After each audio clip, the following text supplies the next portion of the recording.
Hello friends, सोनालीच्या किचनमध्ये तुम्हा सर्वांचं खूप खूप मनापासून स्वागत आहे. आज आपण पाहणार आहोत हिरव्या वाटाण्याची उसळ. त्यासाठी मी सर्वप्रथम 200 ग्राम सुके हिरवे वाटाणे घेतले आणि मग ते 2-3 पाण्यात स्वच्छ धुवून साधारण 12 ते 15 तास छान भिजवून घेतले.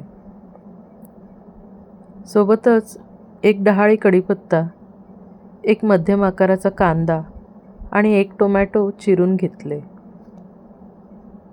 आणि मूठभर कोथिंबीर घेतली. 2 मध्यम आकाराचे बटाटे चिरून घेतले आणि ते पाण्यामध्ये भिजत ठेवले. आता मिक्सरच्या भांड्यात अर्धा टोमॅटो आणि अर्धा कांदा घेतला. मूठभर कोथिंबीर सुद्धा घेतली आणि त्याची बारीक पेस्ट करून घेतली.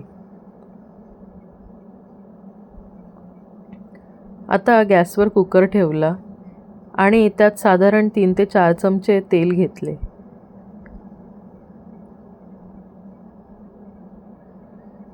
तेल तापल्यानंतर आता त्यात 1 टीस्पून मोहरी टाकली. मोहरी तडतडल्यानंतर लगेच 1 टीस्पून जिरे टाकले. जिरे थोडे फुलल्यावर चिरलेला कांदा आणि कढीपत्ता टाकले आणि मग हे छान परतवून घेतलं. कांदा साधारण 2 ते 3 मिनिटे परतवून घेतल्यावर त्यात चिरलेला टोमॅटो ॲड करून पुन्हा छान फ्राय करून घेतले. आता ह्या स्टेजला 1 ते 1.5 चमचा मीठ ॲड केले. 1 चमचा आलं लसणाची पेस्ट ॲड केली आणि मग सगळं छान मिक्स करून घेतलं. आता आपण केलेलं हिरवं वाटण ह्यामध्ये घालायचं आहे, जे कांदा, टोमॅटो आणि कोथिंबीर याचं केलं होतं.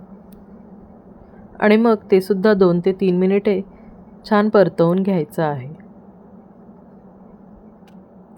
तुम्ही इथे बघू शकता, हे अशा रीतीने परतवून घ्यायचं आहे. आता मी त्यात पाव चमचा हळद ॲड केली. 1 चमचा काश्मीरी लाल पावडर टाकली. आता 1 चमचा कांदा लसूण मसाला टाकायचा आहे आणि मग अर्धा चमचा मालवणी मसाला ॲड करायचा आहे आणि पुन्हा छान मिक्स करून त्या मसाल्याला तेल सुटू द्यायचं आहे.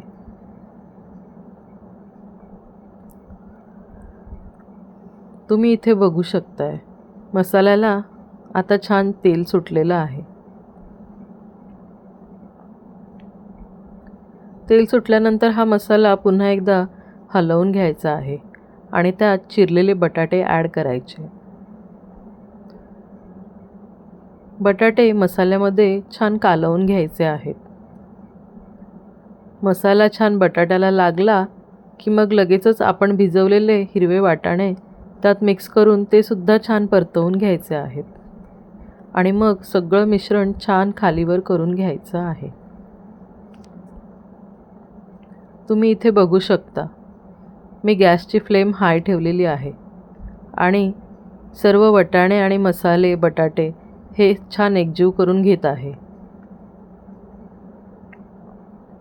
हे अशा रीतीने सगळं मिक्स करायचं आणि मग सगळं छान मिक्स झालं की ह्यात साधारण 2 ते 2.5 ग्लास पाणी टाकायचं आहे.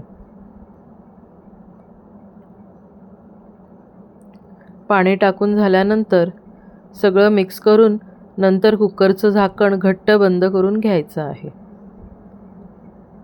आणि मग मध्यम आचेवर साधारण 8 ते 10 शिट्ट्या काढून घ्यायच्या आहेत.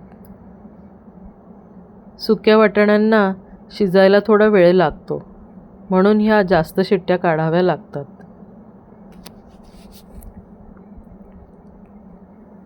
आठ ते 10 शिट्ट्यानंतर कुकरचं झाकण उघडायचं आहे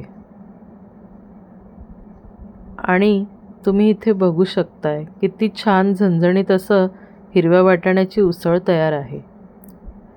ही उसळ तुम्ही गरम गरम भातावर टाकून खाऊ शकता किंवा मग फरसाणवर टाकून त्याची मिसळ बनवून सुद्धा खाऊ शकता. खूप अप्रतिम लागते. फ्रेंड्स, तुम्ही ही रेसिपी नक्की ट्राय करा. रेसिपी आवडल्यास लाईक, शेअर आणि सबस्क्राईब करायला विसरू नका. भेटूयात पुन्हा पुढच्या नव्या भागात एका नवीन रेसिपीसह. तोपर्यंत खाओ, खिलाओ और खुश रहो. Thank you.